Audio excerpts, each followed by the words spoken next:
남성교회 성도들 다시 만나 뵙게 돼서 너무나 반갑습니다. 하나님의 은혜가 늘 충만하기를 원하고, 특별히 교회에서 헌신한 재직들에게 성령 충만함으로 하나님이 마음껏 주시는 은혜가 있기를 주의 이름으로 축복합니다. 우리 교회 재직들을 위한 세미나 부탁을 받고 말씀을 묵상하면서 가장 좋은 것은 어떤 재직들이 가장 은혜스러운가, 그런 좋은 예들을 함께 나누는 것이 가장 좋겠다, 그런 생각을 해서 이 제목을 잡았습니다. 교회는 평안하면 부흥하죠. 교회는 평안하면 부흥해요. 아무 문제가 없으면 교회는 부흥하고 은혜스럽게 됩니다. 그러니까 재직이라고 하는 것은 이 교회가 교회되는 모습으로 교회가 평안함에 있을 수 있도록 우리가 어떤 역할을 감당할 수 있는가, 그것에 관심을 가지고 그 길을 자세히 또 세밀하게 걸어가면 되겠죠. 내가 어떤 모습이 가장 은혜스러운 모습인가, 그리고 교회가 교회되게 하는 데 있어서 내가 어떤 역할을 감당해야 되는가. 여기서 핵심 주제는 내 뜻이 아니라 하나님의 뜻에 충성하는 겁니다. 그러니까 이거를 교회들이 헷갈려해서 왜 교회가 평안함을 자꾸 깨트리느냐, 하나님의 뜻에 충성하지 않고 내가 옳다고 생각하는 일에 충성하기 때문에 교회가 시끄러워요. 자, 중요합니다. 내가 옳다고 생각하는 일에 충성하는 게 아니고 하나님의 뜻에 충성하는 것이 재직의 가장 중요한 자세. 이 교회라고 하는 것은 관심사가 다 달라요. 저희 교회처럼 북구에 있는 지역은 가난한 분들이 많거든요. 그래서 교회의 가장 중요한 사역 중에 하나를 어려운 사람들을 돌아보는 일에 집중해야 된다, 그렇게 얘기하는 분들이 많이 있습니다. 그러니까 그거는 본인들이 생각하고 있는 한 성향적인 부분이라 볼 수 있겠죠. 그러니까 그 일에 충성하는 거예요. 그런데 교회가 어떤 일을 진행할 때 충성하지 않는다, 뭐 예를 들면 우리 총동원 전도주일이라든가 기타 전도하는 일에 나는 교회가 가장 핵심적인 사역이 여기 있다고 생각하지 않는다, 그렇게 하는 자세가 옳지 않다는 겁니다. 재직은 교회의 가장 중요한 사역이 무엇인가를 보고 하나님의 뜻이 무엇인가를 분별해서 하나님의 뜻에 헌신하는 것이 필요합니다. 저희 교회는 성령이 이끄신 행복한 교회, 영구표예요. 덕천제일교회, 성령이 이끄시는 행복한 교회. 제가 이렇게 만들었는데도 너무 좋아.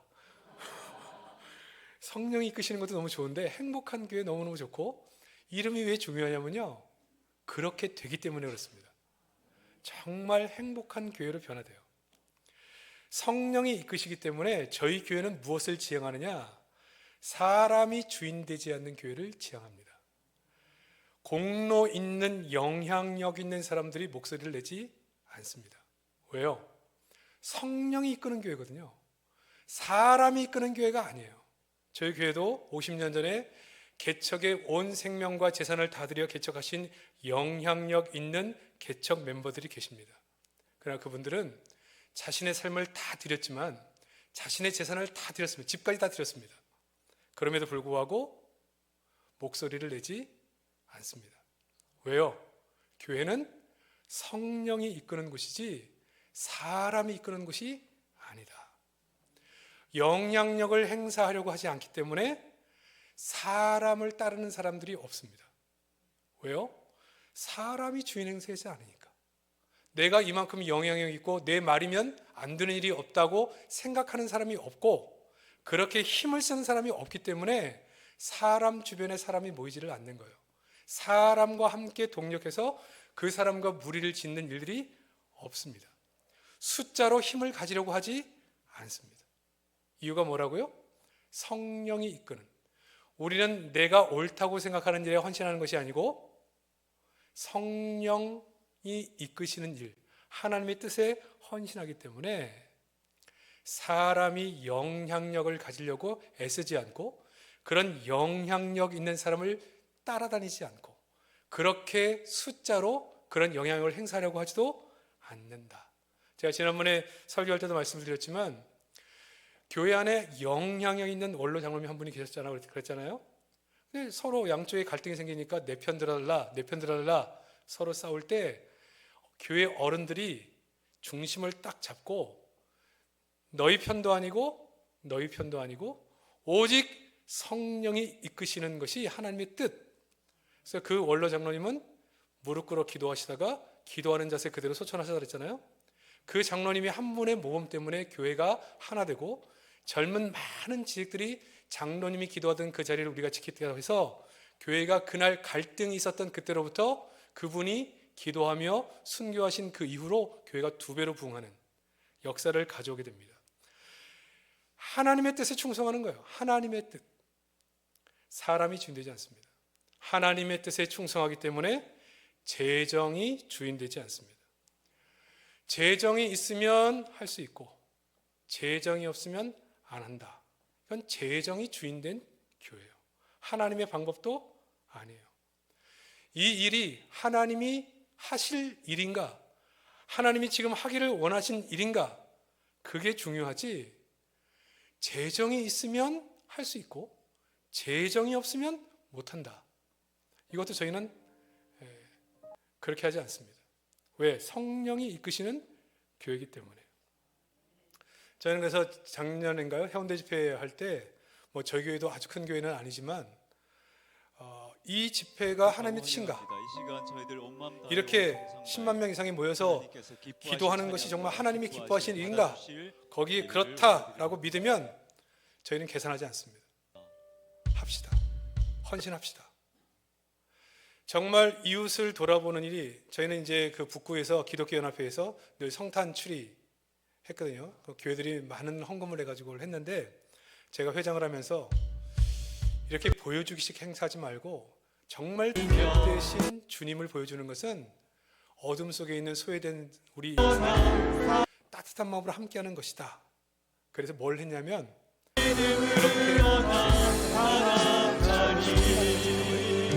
이 지역의 어려운 성도들과 함께 나눔으로 바꿔서 진행을 했습니다. 거기도 재정이 들어가죠?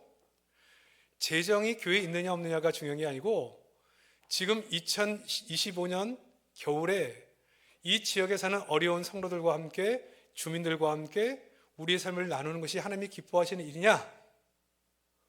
일이면 아멘하고 가는 거예요. 그게 하나님의 뜻이면 하는 거죠. 그래서 저희는 재정이 주인되지 않는 교회를 지향합니다. 재정이 없다고 해서 못하는 일이 있고 재정이 있다고 해서 안 해도 될 일을 하고 그렇지 아니하고 성령이 이끄시는 교회를 지향하는 거죠. 그러니까 이게 하나님의 뜻에 충성하는 거예요. 세 번째는 전통이 주인되지 않습니다. 지금까지 해온 것이기 때문에 해야 된다. 그런 거 없습니다. 2024년에 중요한 사역이 있고 2025년에 해야 될 중요한 일이 있습니다. 하나님이 이 해에 우리에게 주신 사명이 있습니다. 거기에 충성하는 거예요. 그렇기 때문에 전통 자체가 너무나 좋고 중요하고 지켜야 되고 아름다운 것을 유지해야 되지만 해왔기 때문에 해야 된다. 이건 성령의 방법이 아니다. 그래서 저희는 과감하게 사랑방, 젊은 사람들의 사역, 그래서 우리 목사님하고 교육자들하고 저에게 오신 적도 있는데 과감하게 투자를 했습니다. 그러니까 저희는 신혼부부들을 위해서 제가 처음에 제안했던 게 뭐냐면 장로님들한테 장로님 우리 교회에서 가장 좋은 자리를 우리 신혼부부들에게 내줍시다. 아이들에게. 그랬더니 뭐 중요한 부서이 너무 많으니까 난감해 하시더라고요. 그래서 끝까지 설득해서 저희 교회 가장 좋은 자리 차를 대고 바로 들어올 수 있는 자리 그 자리를 통째로 다 우리 신혼부부들에게 내줬습니다. 그러니까 아이들과 함께 아니면 신혼부부들이 교회에 와서 차를 대고 들어와서 한 층 전체를 그들에게 내줬는데 그 당시 그 신혼부부 팀들이 처음에 모일 때 한 11가정, 12가정 모였거든요. 근데 교회가 그렇게 배려를 하고 나서 신혼부부들이 모이기 시작하는데 교회에서 결혼하면 떠나지 않고 밖에서 결혼한 친구가 있으면 교회를 소개해서 자꾸 데려오는 구조가 형성되면서 150가정까지 성장을 하더라고요. 그래서 이 팀들이 잘 그 안에 성장해서 교구로 68가정이 저희는 마을이라고 하는데 한 마을로 올라가서 중요한 전도회를 형성하는 형태로 발전하게 되죠. 지금까지 해왔기 때문에 여기는 여기 있어야 된다, 그런 원칙이 없습니다. 성령이 이끄시는 교회이기 때문에 과감하게 이 시대에 하나님께서 어디에 투자해야 되는지, 또 어떻게 새로운 세대를 위해 준비해야 되는지를 생각하고 고민하고 과감하게 결정하는 거예요. 작년까지 해왔지만 올해 우리는 성령이 이것을 원하신다면 과감하게 변화시켜보자. 그때도 물론 난감해 하신 분이 많았지만 실제로 변하고 나니까 젊은이들이 몰려오고 신혼부부팀들이 행복하게 신앙생활하면서 영화부가 부흥하고 애들이 계속 태어나는 거예요. 애들이 태어나고 그리고 행복해하고 그 자기 자녀들이 그렇게 잘 자라니까 얼마나 좋아요. 그러니까 결론은 다 행복해하는 모습이 된 겁니다. 우리는 사람의 뜻에 충성하는 것이 아니라 하나님의 뜻에 충성하는 사람이 누구라고요? 재직입니다. 그래서 우리는 하나님의 뜻에 충성하는 재직이 되어야 되겠죠. 성령이 우리의 주인이십니다. 그러므로 우리 헌신은 성령께서 무엇을 원하신가를 알아야 되기 때문에 성령이 이끄시는, 성령께 충성하는, 하나님께 충성하는 사람들의 자세는 하나님이 뭐라고 말씀하시는지에 관심이 있죠. 그러니까 성경적 근거가 판단의 이유가 됩니다. 그러니까 예배 시간의 자세가 틀려요. 그러니까 재직은 하나님 말씀을 잘 들어야죠. 하나님이 기뻐하시니 뭔가를 분별해야죠. 말씀을 배울 시간에 열심히 배워야죠. 하나님의 뜻이 무엇인가를 분별해 내야죠. 성령께서 기뻐하신 일을 따라가야 되니까 기도해야죠. 기도해야 성령께서 말씀해 주실 거 아닙니까? 기도 생활. 교회 리더십들이 기도를 하잖아요. 우리 당회원들이 기도하기 시작하면 정말 새로운 아이디어들이 계속 창출됩니다. 저도 생각하지 못했던 부분들이 장님들이 자꾸 제안을 해요. 목사님, 이거 한번 해보면 어떨까요? 저거 한번 해보면 어떨까요?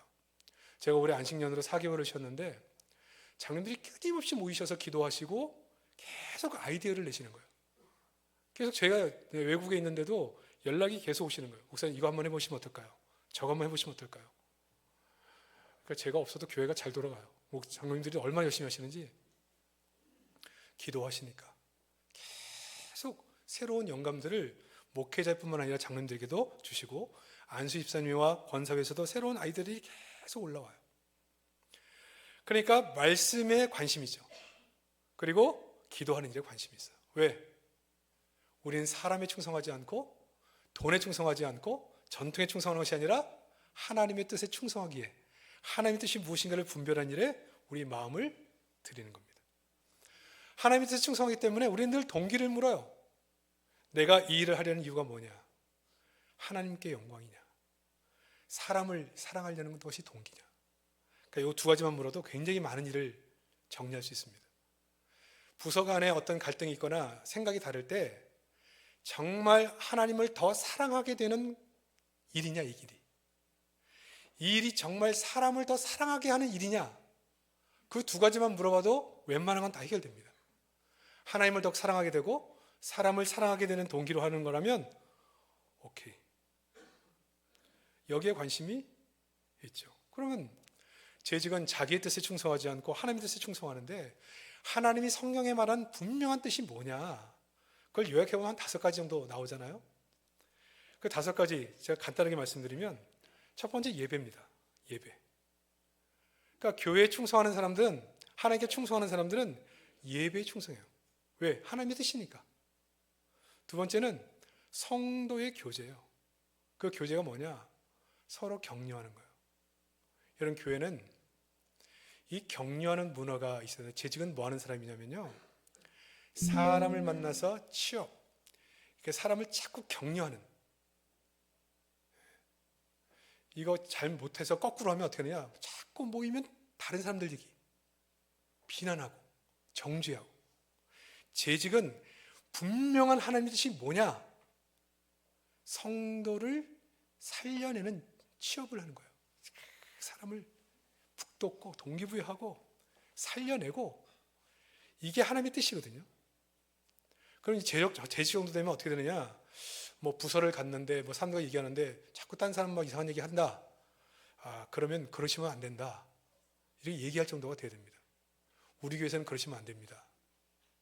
제가 섬겼던 교회 중에 한 교회는요, 평신도들이 훈련이 잘 돼 있으셔가지고 제가 교회에서 뭐 하다가 좀 불만이 있어가지고 좀 불평을 했거든요. 그랬더니 한 권사님이 저한테 그러더라고요. 목사님, 저희 교회에서는 그렇게 말씀하시면 안 됩니다. 그래서 제가 깜짝 놀랐어요. 뒤통수 한 대 맞은 것 같아요. 저희는 그런 경우 기도만 합니다. 야, 그렇게 훈련된 성도들 앞에서 목회자가 참 부끄럽더라고요. 두 번째 하나님의 분명한 뜻은 뭐냐? 성도를 살려내는 거예요. 그러니까 정말 좋은 재직들은요, 그 옆에 있는 사람들이 교회를 더 사랑하게 돼요. 저는 우리 성도들 숫자가 많지만 이분이 어떤 영향을 미치느냐를 뭘로 보느냐? 이분과 가까운 분들이 좀 더 예배를 사랑하게 되느냐? 이분과 가까운 분들이 무슨 얘기를 할 때 사람들을 자꾸 이렇게 격려하고 세우는 일을 하느냐? 자꾸 교회 봉사하고 일을 하려고 하느냐? 그런 걸 봐요. 이분과 함께하면 자꾸 예배를 안 나오게 되고, 잘 노던 사람이 이분과 가까이 하면 안 나와. 아니, 이분이 평소에 잘 지내는데 이분과 가까이 하면 자꾸 말이 부정적으로 변해. 그러면 안 봐도 뻔한 거죠. 부정적 영향을 미치고 있는 겁니다. 우리는 사람에 충성하지 않고 뭐에 충성한다고요? 하나님의 뜻에, 예배에 충성합니다. 그리고 성도를 세우는 일에 충성합니다. 또 어떤 게 있어요? 분명한 뜻? 봉사죠. 교회를 봉사.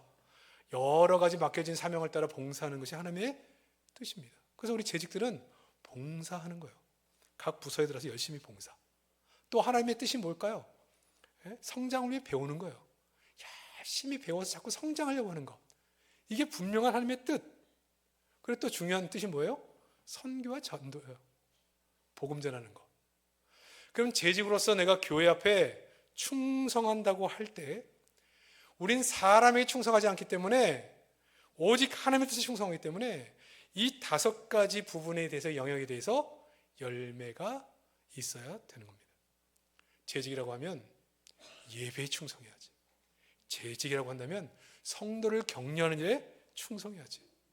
재직이라고 하면 봉사해야지. 어차피 봉사하려고 재직이 된 건데, 재직이라면 성장을 위해 열심히 배워야지.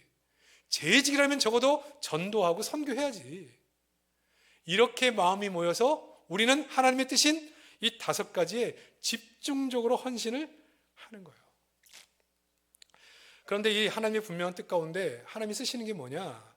담임 목회자의 목회 철학을 들어 쓰십니다. 담임 목회의 목회 철학이 하나님의 뜻과 배치되는 경우는 거의 없습니다. 제가 모든 목사님을 보니까 하나님은 담임 목회자의 목회 철학을 통하여서 그 교회를 방향을 잡게 하시죠. 그래서 교회 재직은 담임 목회자의 목회 철학을 중심으로 같은 마음, 같은 뜻을 품을 줄 알아야 교회가 되는 겁니다. 제가 아는 목사님은 이런 얘기를 많이 하는데, 우리 교회 전체 조직들을 이렇게 봐요. 축구 경기 한 팀으로 보면 이 담임 목회자를 축구의 포지션을 볼 때 이 센터포드 아십니까? 공 받아가지고 골 넣는 사람. 성도들과 이 재직들은 다른 모든 분야, 골키퍼부터 모든 분야를 감당하면서 이 공을 마지막 센터포드에 밀어줘서 골을 넣을 수 있도록 돕는 역할을 감당하는 구조를 가지고 있다. 그렇게 얘기를 해요. 근데 여러분, 축구 경기 11명이 하는데 골키퍼가 공을 잡고 나서 수비수에게 공을 넘기거나 킥을 해서 차주지 않으면 그 공이 센터포드에 공이 안 가겠죠. 11명의 선수 가운데 10명이 그 전방 공격수의 공을 적재적소에 배치해주지 않으면 골을 넣을 수가 없어요.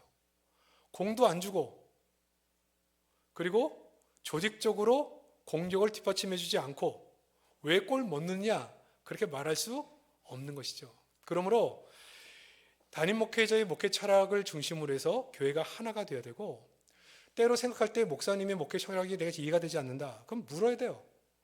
그리고 기도해야 돼요. 하나가 되어야 되죠. 그럼 교회는 반드시 부흥하게 되어 있습니다. 교회는 반드시 은혜 가운데 성장하게 되어 있습니다. 왜요? 하나님이 교회를 이끌어 가시는 방식이기 때문에 그래요. 두 번째 재직의 역할의 모범을 보면 에베소 2장 10절에 보니까 우리는 그의 만드신 바라 그리스도 예수 안에서 선한 일을 위하여 지으심을 받은 자라 이렇게 돼 있죠. 자, 나 자신을 위한 일.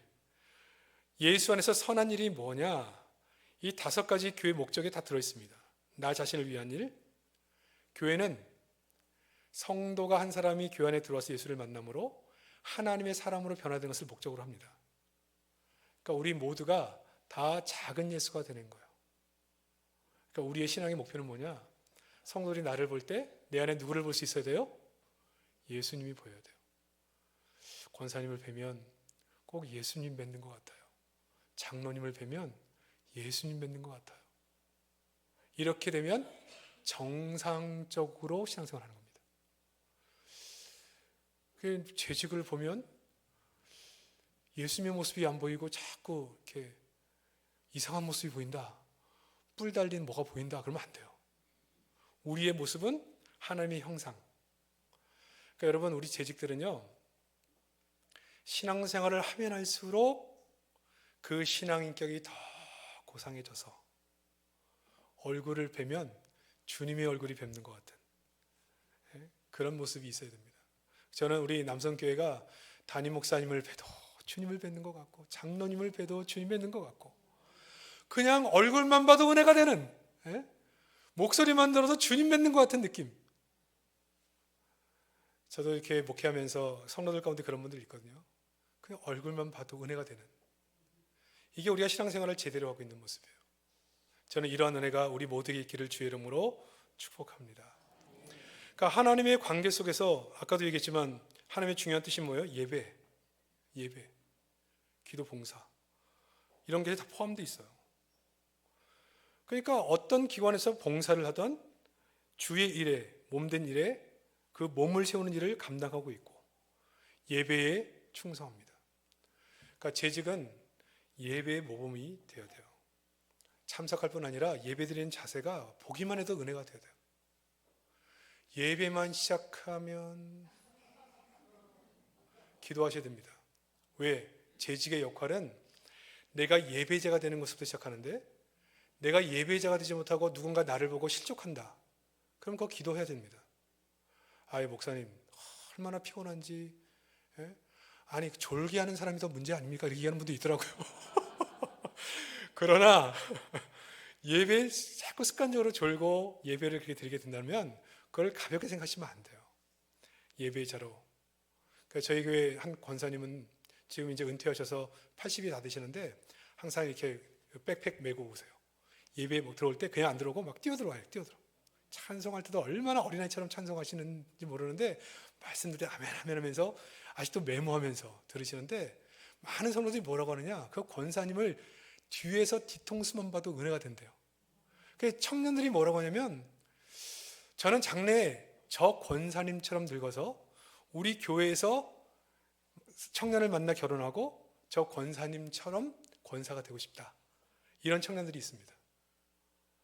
그러니까 이게 지금 제대로 가고 있는 거죠. 예배의 모범이 돼요. 기도하는 일들도 모범이 돼요. 여러분 기도는요, 내가 재직이기 때문에 아유 이 정도는 기도해야지 그게 아니고 정말 하나님을 만나는 기도 하셔야 되거든요. 하나님을 만나면 반드시 우리의 삶이 변하게 되어 있습니다. 봉사도 사실은 에베소서에 보면 이 봉사를 통해서 우리가 온전하게 되는 거거든요. 여러분 봉사를 통해서 하나님이 원하시는 것은 뭐냐면 나도 온전하게 되고 너도 온전하게 되는 거예요. 봉사하면서 싸우면 돼야 안 돼요? 봉사하면서 나도 온전해지고 너도 온전해지려고 봉사하는데 싸우면 안 되겠죠.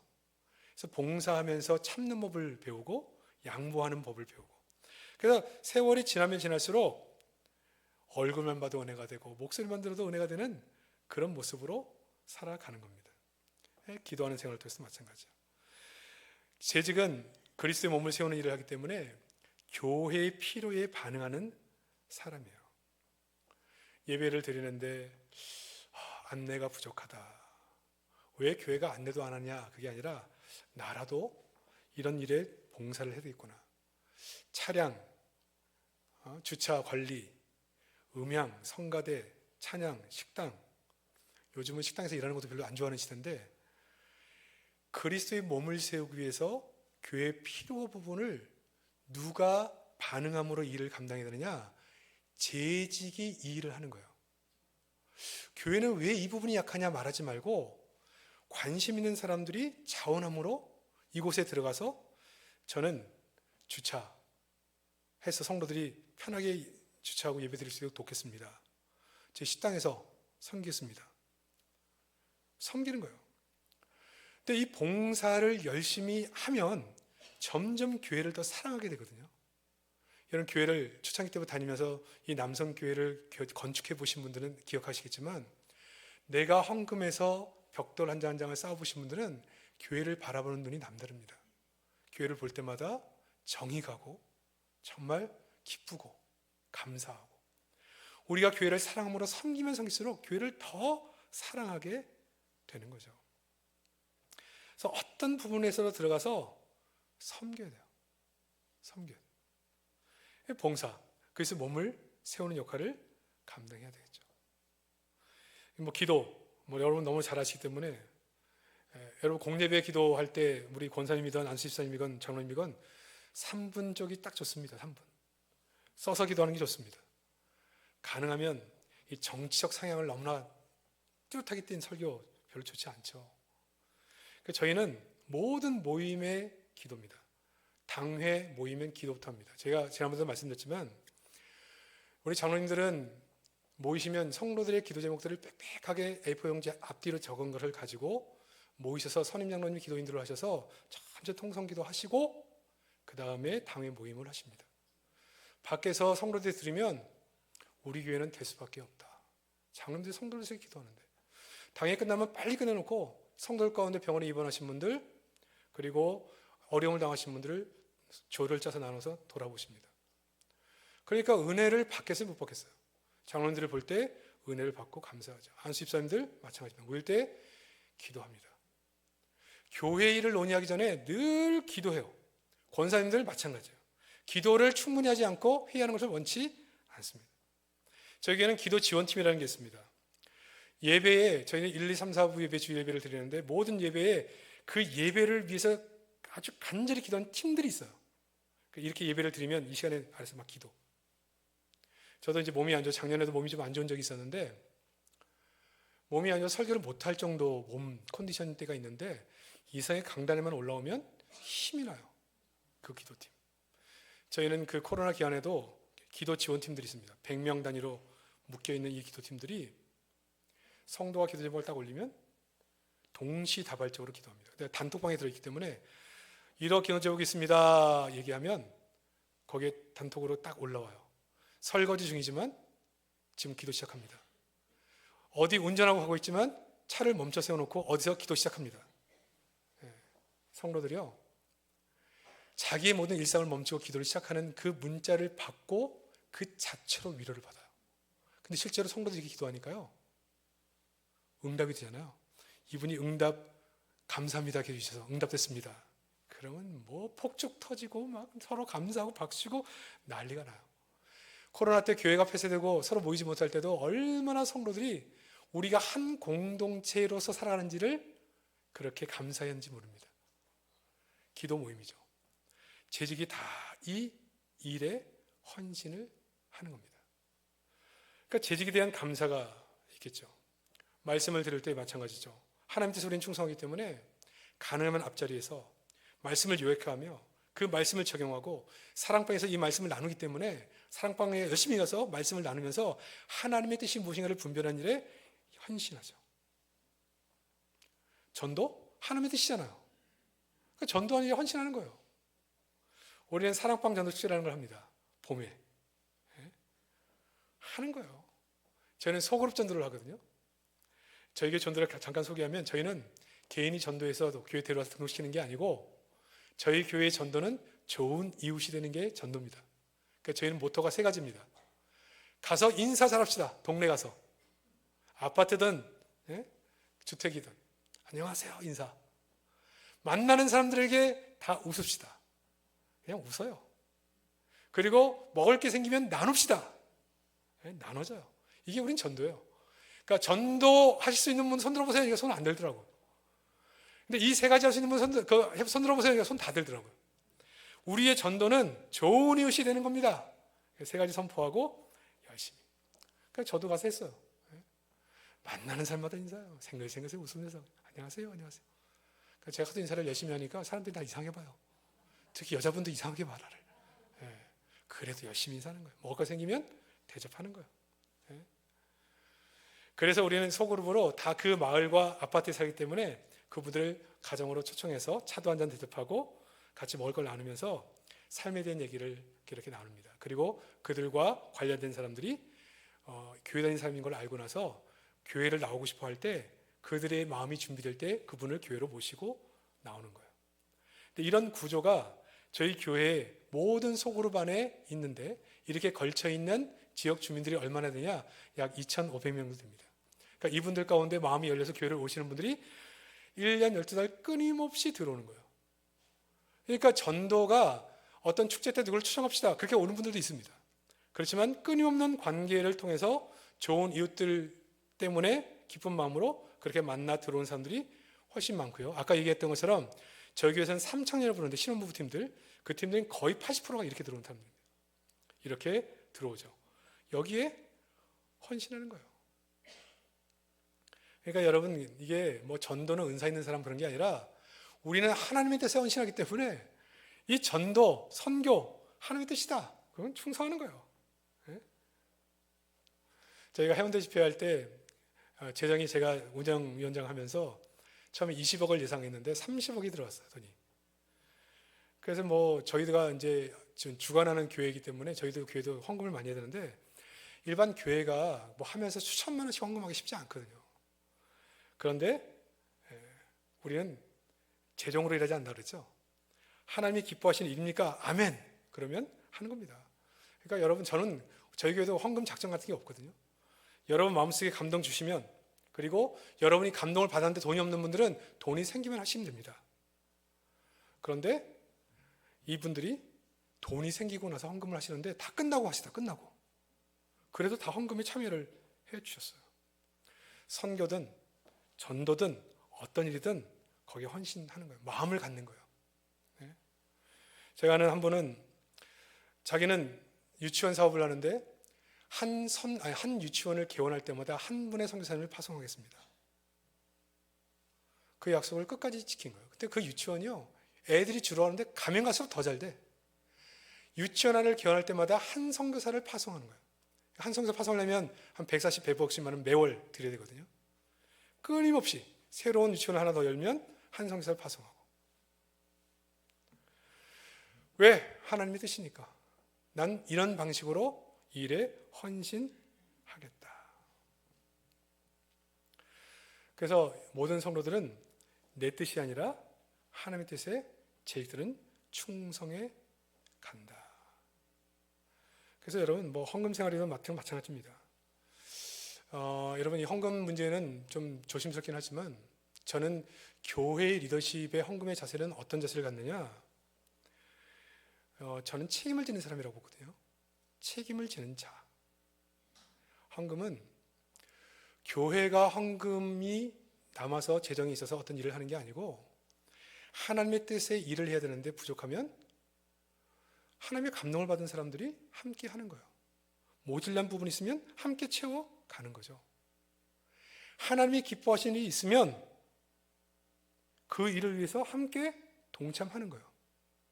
이를 반대로 얘기하면 우리 부서에 이 정도의 재정이 필요하지 않아요.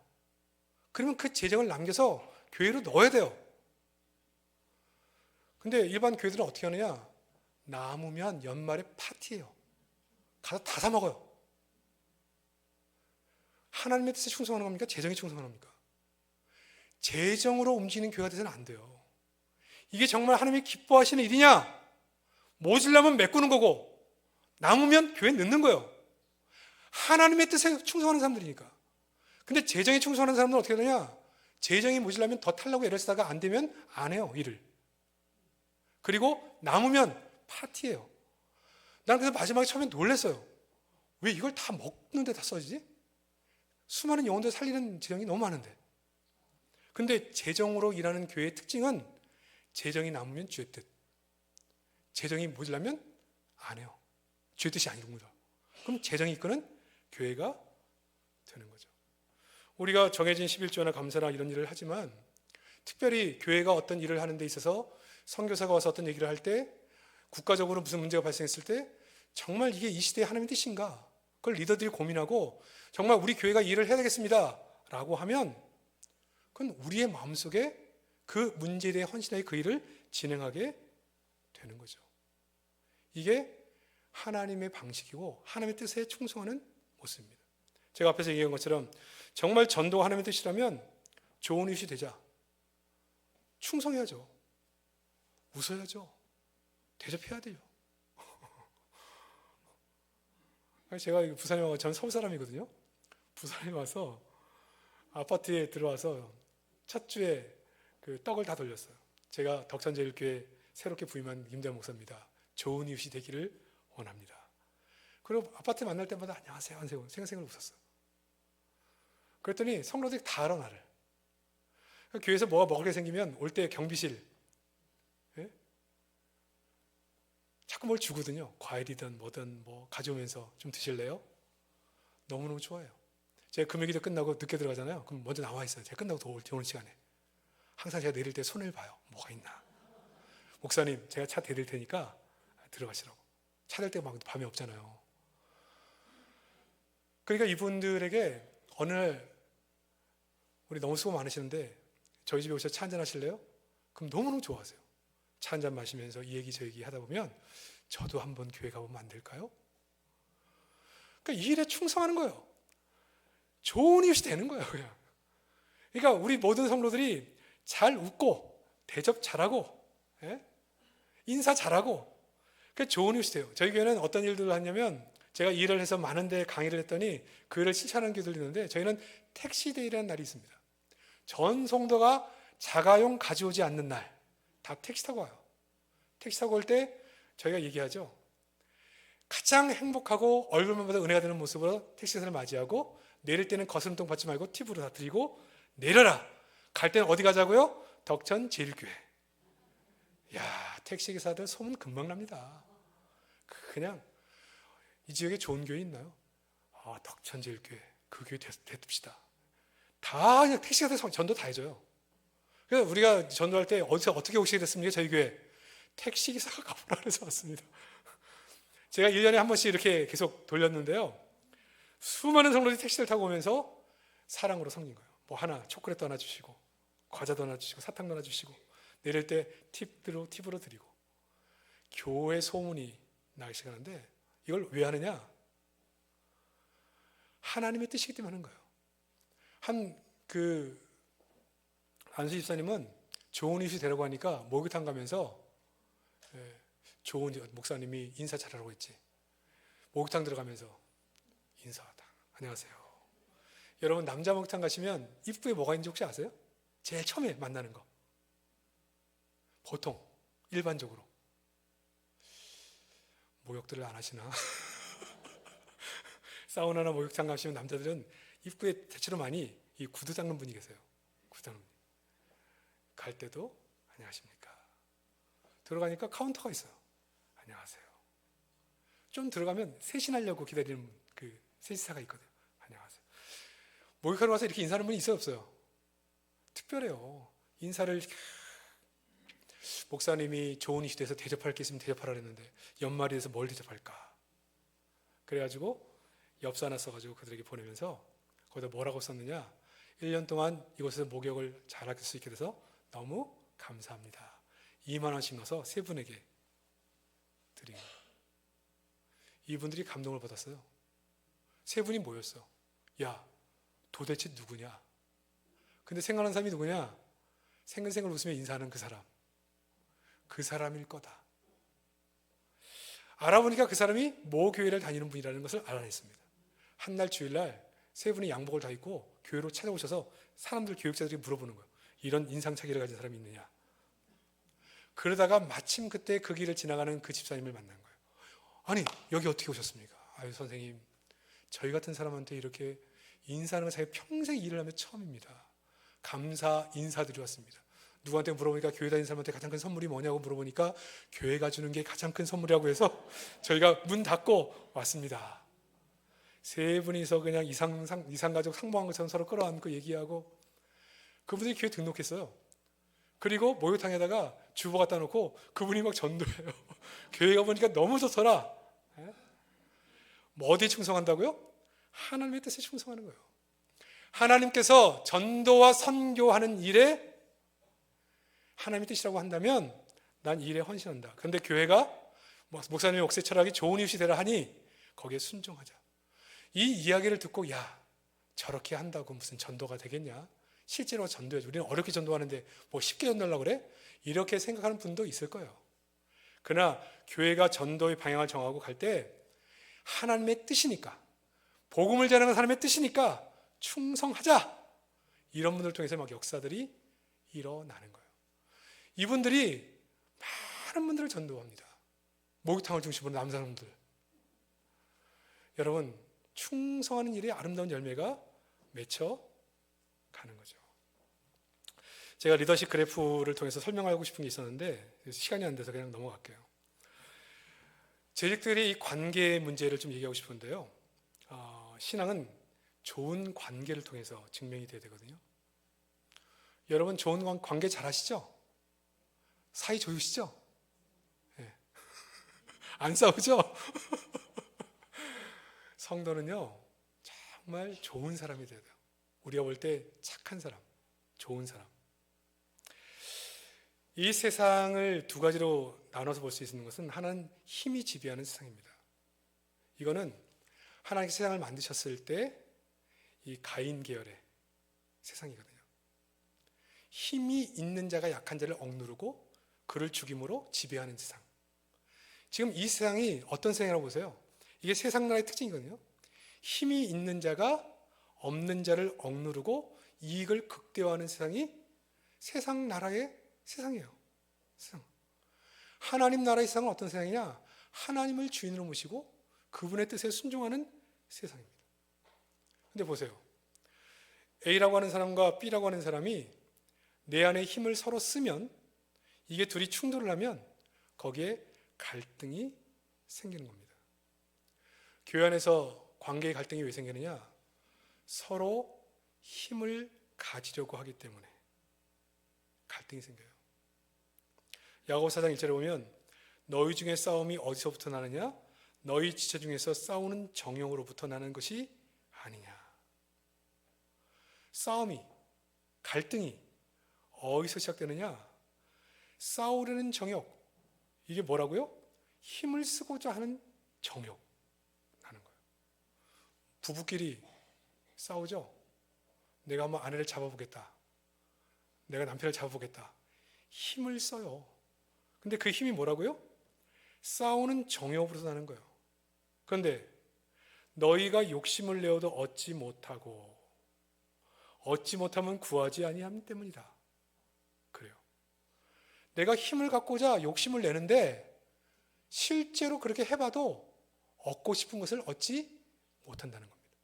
그러므로 싸우는 게 별로 도움이 안 된다. 여러분 이것도 그냥 설명하면서 이해가 안 되니까 부부 문제를 한번 얘기해 보면요. 부부싸움 하시죠? 차마 이 자리에서는 얘기 못 하겠어요? 부부싸움 안 하신 분 있습니까? 제가 50대 우리 그 성도들 모아놓고 가정 행복 세미나를 하는데, 여기 혹시 평생 살면서 한 번도 안 싸우신 분 있습니까? 그랬더니 한 분이 손을 들어요.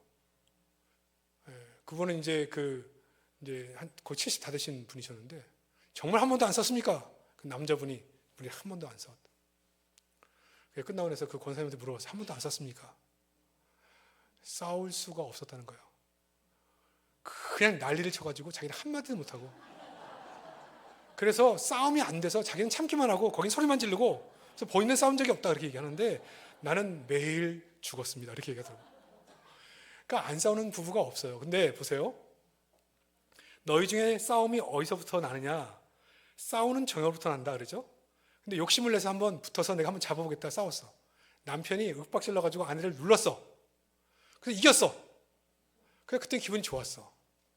그러면 뭐 하냐고요. 그 다음날 밥을 안 주는데. 그래서 이긴 겁니까 그게? 그다음에 밥을 안 줘. 그럼 이긴 게 아니에요. 무슨 얘기를 하느냐?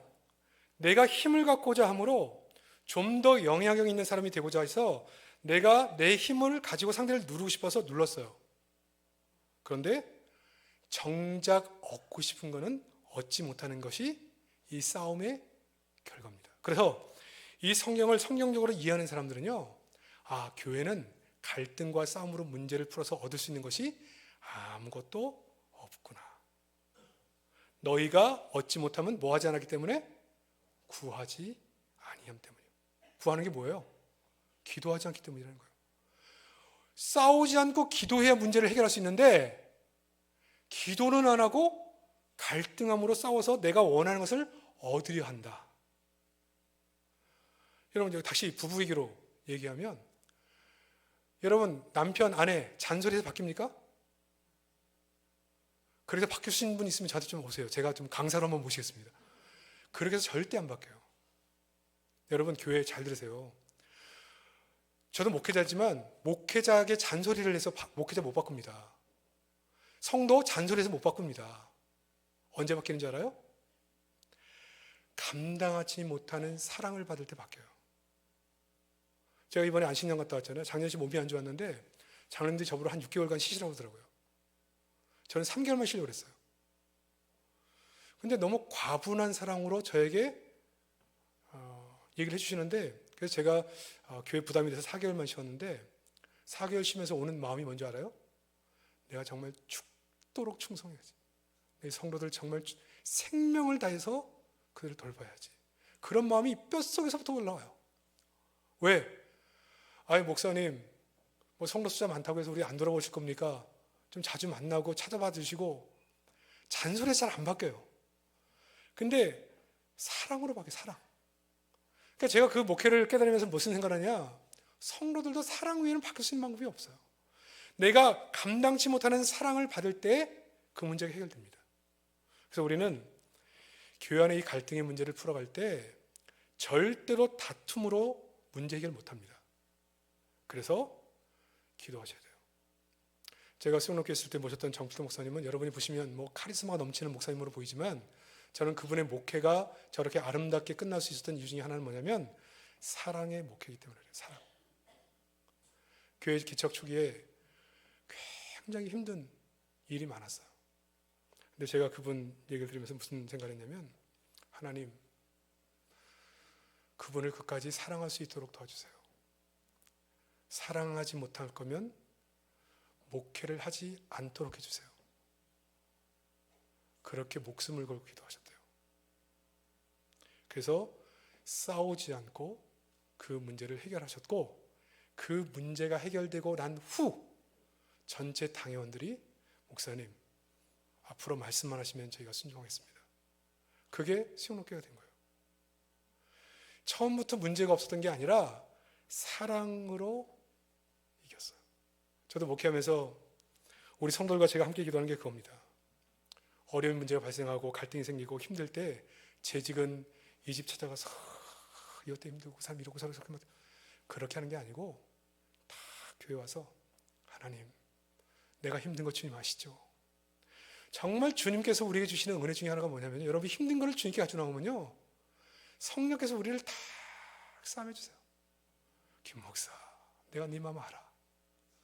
여러분 이 기분을 느껴보셔야 되는데, 성령께서 우리의 마음을 위로해 주시는 그 마음, 내가 너 마음 다 알아.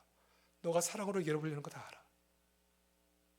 그리고 성령께서 찾아가셔서 그 문제를 해결해 가시는 거예요. 자식과의 싸움에서 이기면 뭐합니까? 자식이 부모를 보려고 하지 않는데, 공동체의 싸움에서 이기면 뭐합니까? 더 많은 것을 잃어버려요. 사랑으로 이겨나가는 거예요. 사랑으로. 어떻게 하라고요? 구하지 않는 때문이에요. 이걸 기도하셔야 돼요. 언제까지? 그 사람이 사랑이 될 때까지. 근데 이 기도하는 과정 속에 하나님이 나를 굉장히 많이 다루세요. 성숙한 사람으로 만드세요. 그래서 예수님을 닮은 사람으로 만들어 가시는 거예요. 그러니까 온 교회가 서로 잘 마음이 맞지 않고 갈등이 있고 어려운 있는 사람들끼리 저희끼리 주의를 하다가도 서로 마음이 안 맞고 그럴 때, 그냥 서로 가서 맨날 말다툼하고 싸우고 다른 사람 찾아가서 막 하소연하고 그렇게 욕하고, 그게 아니고 정말 하나님 앞에 하나님 이분을 끝까지 사랑할 수 있도록 도와달라고 기도하면서 이겨내면 그게 교회의 체질이 되고 교회의 건강도가 되고 나는 성숙한 사람이 돼서 그것이 하나님의 은혜가 되는 거예요. 근데 제가 목회를 해보니까 왜 사람이 용납이 되느냐? 그분이 이해가 되면 용납이 돼요. 이해가 되면. 제가 우리 성도를 위해서 기도하면서 느낀 것 중에 하나입니다. 정말 이해가 안 되는 분이 계셨어요. 왜 저분은 저렇게 말씀하시고 저렇게 화를 내시고 아무것도 아닌데 저렇게 마음이 상하시고 그러실까?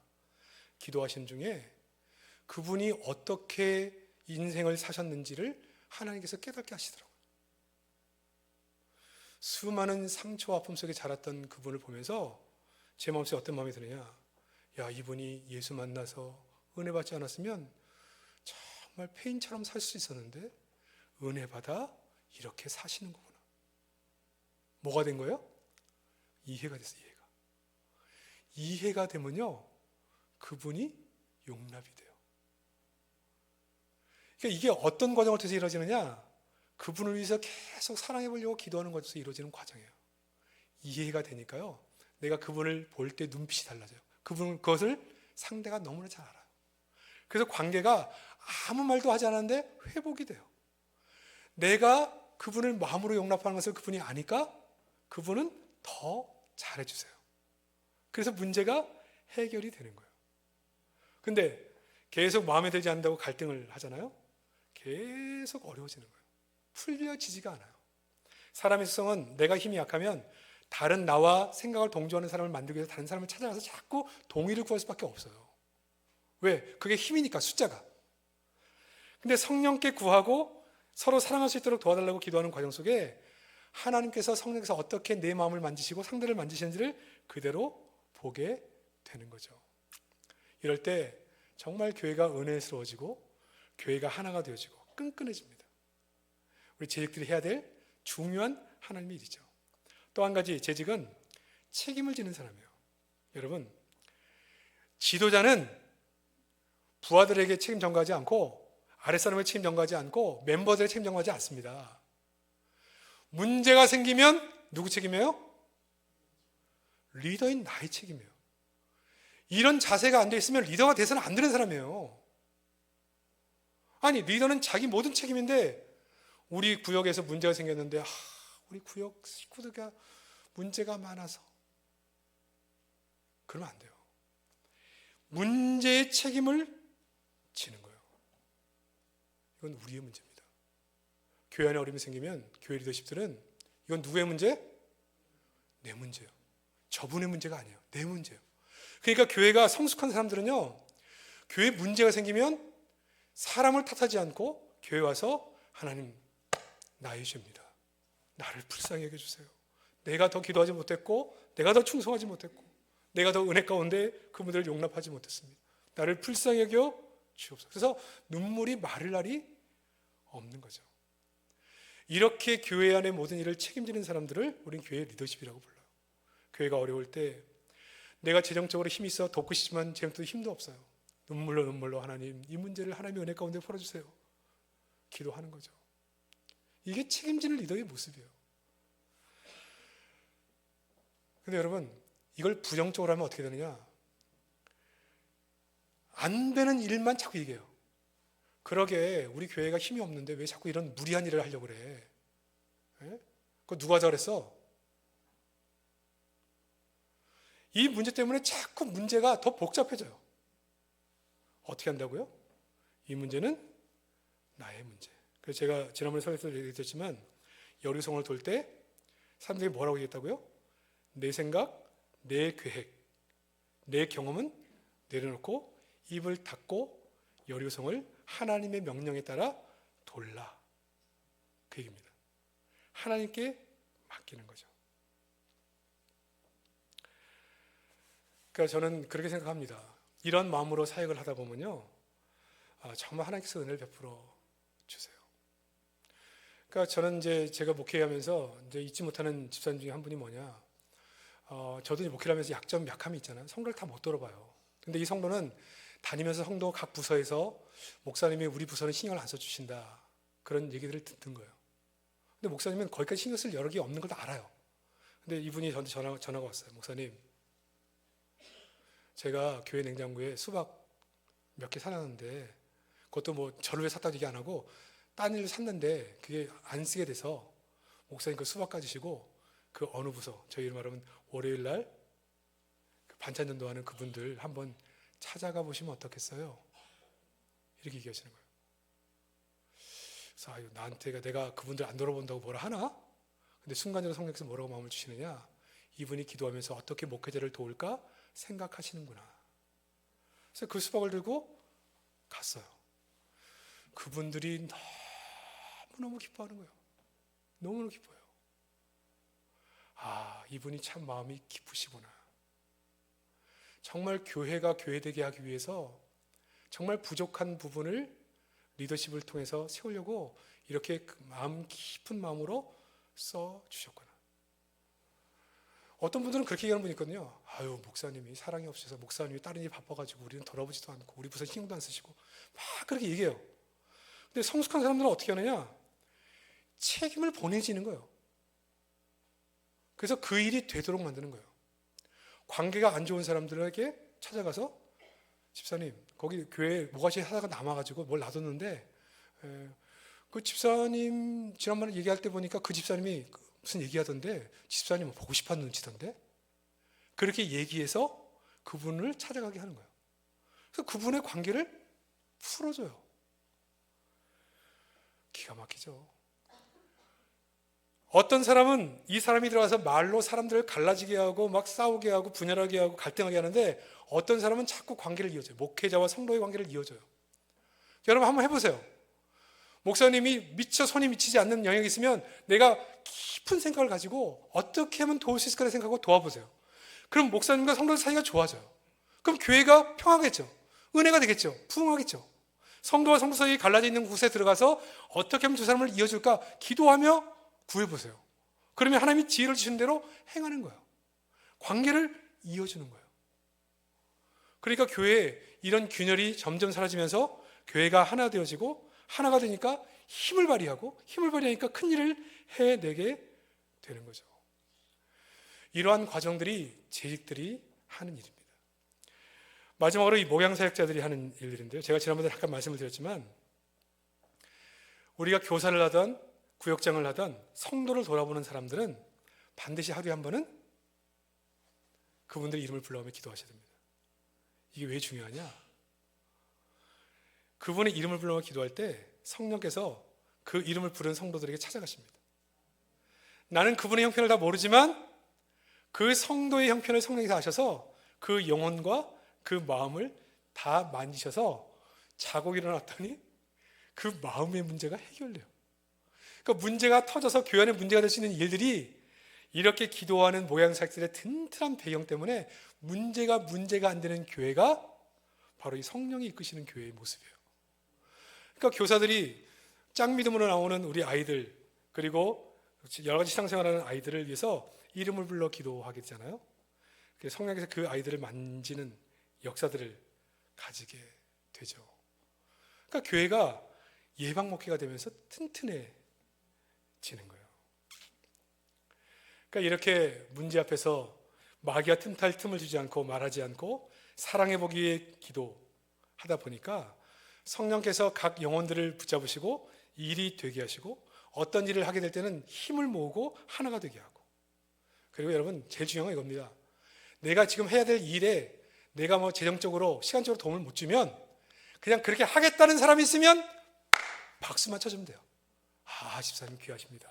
저는 시간이 없어서 못하지만 정말 귀하십니다.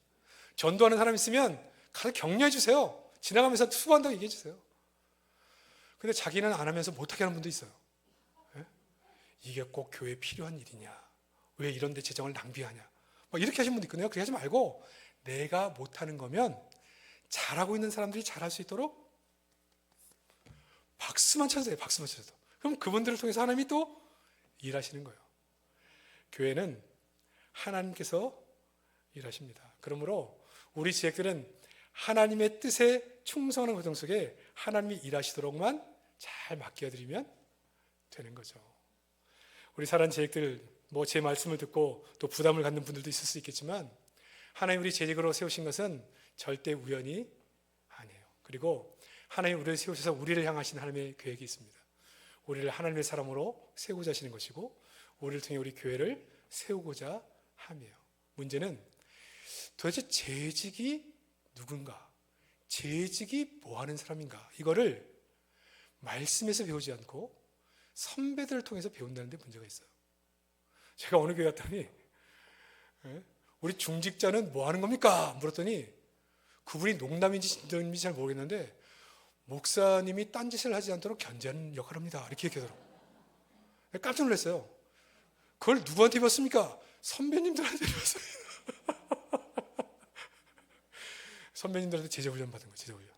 성경에서 배우지 않았어요. 성경에서. 재직은 사람에게 충성하지 않습니다. 요즘 유행어죠.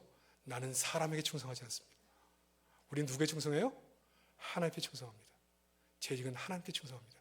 그래서 예배, 교제, 양육, 전도, 선교 모든 과정에 대한 우리의 자세가 결정되는 거죠. 여러분이 이 5가지 과정을 앞에 놓고 내가 하나님께 충성하기 위해서 뭐에 충성해야 되는가, 어떤 열매를 맺어야 하는가를 생각하시고 여러분이 글을 써보시면 오늘 세미나를 마치고도 내가 무엇을 위해 충성해야 되는지를 정확하게 아실 수 있을 겁니다. 잘 모르시겠으면 기도하며 성령께 구해보세요. 좋은 재직들이 되셔서 여러분도 좋은 성도가 될 뿐 아니라 우리 남성교회를 정말 부산뿐 아니라 민족 열방 가운데 뛰어난 교회, 하나님이 기뻐하시는 그런 교회로 만드시는데 가장 앞장서 일하시는 우리 복 있는 재직들 다 되시기를 주의 이름으로